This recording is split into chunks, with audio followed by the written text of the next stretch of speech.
سلامونه ملګرو دا وخت میرلی کې څلورو شهیدانو چې کوم پرلت روان دی د میرلی کینټ مخ ته په دغې کې یو ملګرو تاسو ته معلومه وي چې نن څلورمه ورځ ده چې دلته د میرلی کینټ مخې ته ناست یو خو د ریاست چې کوم هغه مغرورې څهره ده هغه به تاسو ټولو لیدلې وي چې د دوې درې ورځې په سوشل میډیا یا په میډیا الکترونیک میډیا باندې دوی کومې پراپګنډې جوړوي.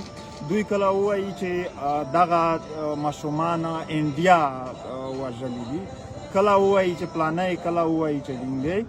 نو مونږ خو دلته ژوند دی په وزیرستان کې، دا څه نن دا خو نه دی، دا خو مطلب ډیرو خلکو ته به دا نن معلومات شوي وي چې هلته کسان مړه شوي دي. دلته هره ورځ دغه حال دی.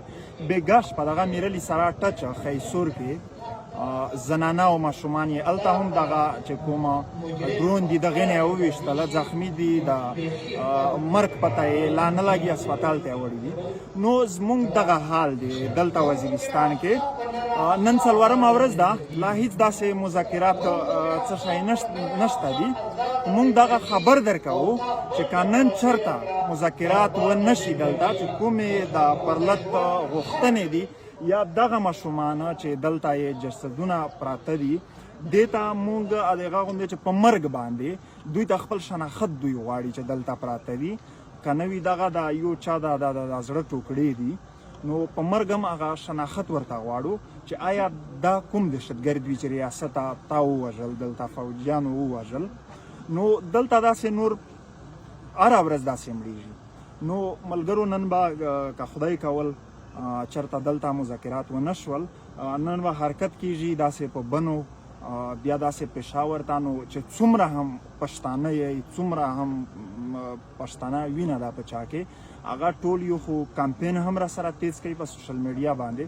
او بله موږ به خبر درکوو چې د دغې ځای نه حرکت شروع کیږي، نو هر پښتون ته پکار ده چې په روډونو په لارو راووځي. او موږ تاسو دغه لاشونه د پېښور کور کمانډر هاوس مخې ته، هغې نه اسلام آباد ته، چې تر هغه ځایه ورسوو. نو بیا هم موږ درته وایو چې نن ورځ که چېرته دلته مذاکرات ونه شول، نو دغه پرلت به روانېږي. نو په لاره کې به بیا هیڅ قسم ته مذاکرات نه وي، بیا به مذاکرات په اسلام آباد او پېښور کور کمانډر هاوس مخې ته کېږي. نو ټول ملګري بیدار اوسئ، او چې کله هم حرکت شروع شي نو پښتانه داسې راووځئ چې بیا ریاست ته دا اندازه هم وشي چې دغه خلک خپل لاشونه او خپل مړي نور ځانونه نه وژني په پردي ډالري جنګ کې. مننه، مهرباني.